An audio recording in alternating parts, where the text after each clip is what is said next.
Bismillahirrahmanirrahim. Assalamualaikum warahmatullahi wabarakatuh.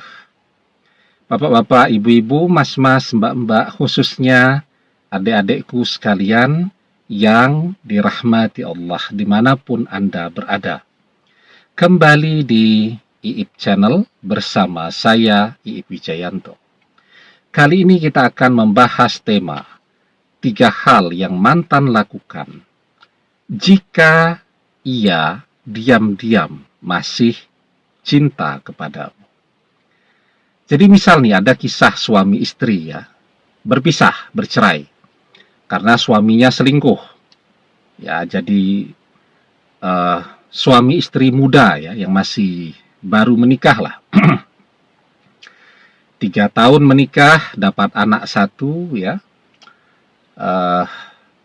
Padahal orang tuanya si wanita ini sudah tidak kurang-kurang lah betapa sayangnya kepada sang suami ini. Ya, jadi sudah semua disediakan, enak lah pokoknya. Menikah itu rumah sudah beres, kendaraan langsung pakai, motor ada. Disekolahkan lagi biar lebih kompetitif ya di dalam mencari nafkah.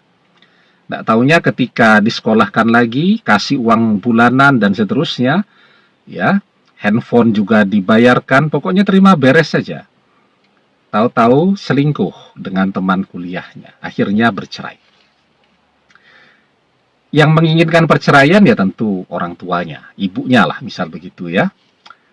Anaknya ini, sang istri ini masih cinta. Nah, maka apa yang sang istri ini lakukan ya?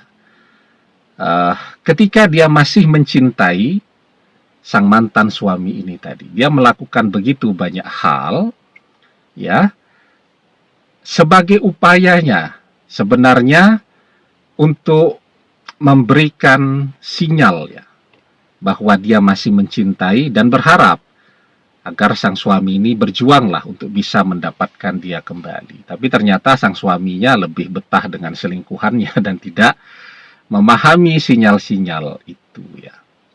Jadi apa yang dilakukan ketika dia masih mencintai tadi? Yang pertama ya,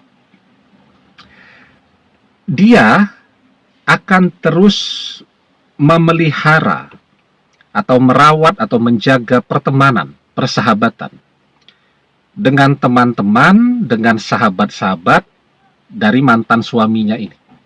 Ya, misal kita dengan mantan ya, kalau mantan masih mencintai kita, maka mantan akan terus menjaga, memelihara persahabatan dengan teman-teman sahabat-sahabat kita.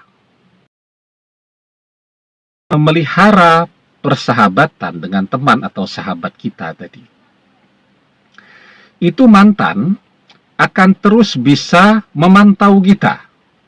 Ya, ada begitu banyak hal ya yang tidak kita posting kan di media sosial, dan itu yang tahu cuma teman-teman, sahabat-sahabat dekat kita saja yang tahu.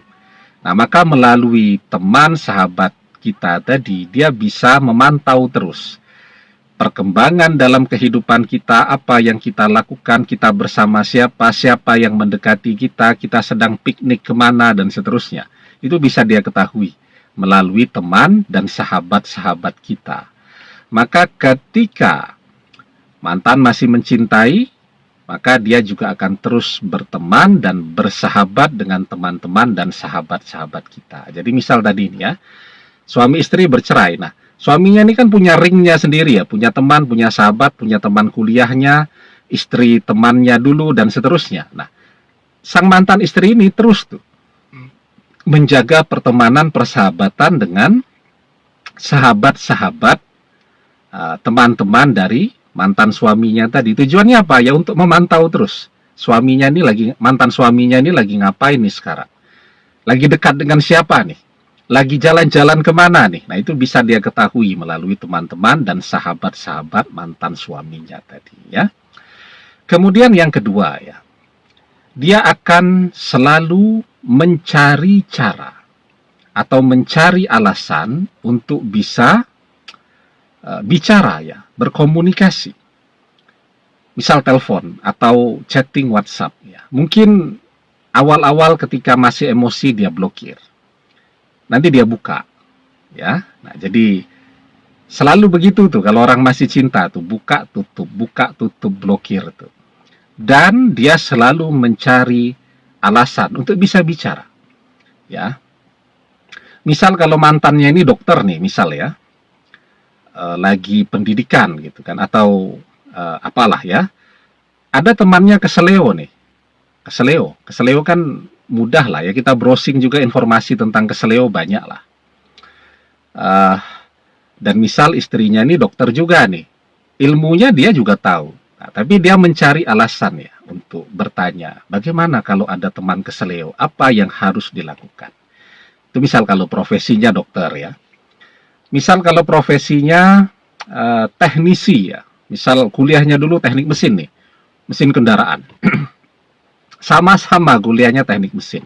Bahkan mungkin mantan istri ini lebih pintar daripada mantan suaminya. Tapi dia mencari alasannya. Ini kalau karburatornya begini nih bagaimana nih? Nah, itu ya. Padahal dia juga tahu ilmunya. Dan dia tahu yang lebih paham daripada mantan suaminya, dia juga tahu. Dia kenal dosen-dosennya dulu dan seterusnya. Tapi dia bertanya karena dia memang mencari alasan untuk bisa bicara. Ya. Apalagi misal kalau profesinya misal sebagai atlet ya, atlet olahragawan misal begitu.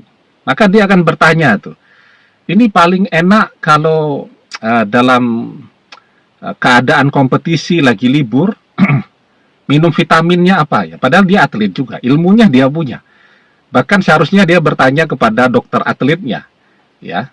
Begitu, itu malah lebih tahu tuh. Tapi dia bertanya kepada mantannya, biar ada alasan untuk bisa bicara. Nah, yang ketiga nih, yang paling menarik nih. Tapi sebelum kita bahas lagi lebih jauh yang ketiga, jangan lupa ya, yang belum subscribe untuk memencet tombol subscribe dan menyalakan lonceng notifikasi agar Anda selalu mendapatkan pemberitahuan video-video terbaru dari channel kesayangan kita ini. Dengan subscribe, doa-doa kita selalu terhubung sehingga kita selalu bisa berdoa bersama-sama ya. Yang ketiga, dia mencari cara untuk bisa ketemu kita lagi. Ya, jadi bukan janjian juga, tidak juga, tapi dia memantau kita akan hadir di mana. Kan dia bisa pantau melalui teman-temannya, melalui media sosial kita. Misal kita bilang nanti mau hadir di acara konser apa begitu kan. Nah, jadi dia juga akan hadir tuh di sana. Jadi dia mencari cara yang elegan begitu ya untuk ketemu dengan kita. Kenapa pengen ketemu? Ya karena cinta. Cinta kan otomatis jadi kangen. Nah, jadi kita mungkin kaget ya, kok ketemu sama mantan seperti sesuatu yang terjadi tiba-tiba tanpa disengaja, padahal disengaja oleh mantan. Dia tahu ya, karena dia membaca postingan kita akan hadir di sana, kita akan datang ke sana, kita akan ke situ dan seterusnya. Dan tiba-tiba dia hadir. Dia mencari cara untuk bisa ketemu dengan kita ya. Jadi ya, kalau ada 3 tanda ini, sepertinya mantan tidak akan lama-lama pergi. Dan sepertinya mantan yang akan datang terlebih dahulu untuk meminta kita bersama lagi ya. Karena itu ya, sekarang yang paling penting dilakukan, kita sudah berdoa. Kita sudah berdoa agar mantan kembali kepada kita. Mantan juga sudah menunjukkan tanda-tanda masih mencintai kita ini. Maka untuk mempercepat dia kembali, mempercepat terkabulnya doa-doa kita, perbanyak membaca sholawat. Agar doa kita itu segera naik ke langit untuk terkabul. Ya, inna doa mauqufum bainas sama'i wal ardi la yas'adu minhu say'un hatta tusalli ala nabiyyika sallallahu alaihi wasallam. Doa itu diam antara langit dan bumi, tidak naik ke atas hingga kalian membaca solawat kepada Nabi sallallahu alaihi wasallam. Perbanyak membaca solawat ya.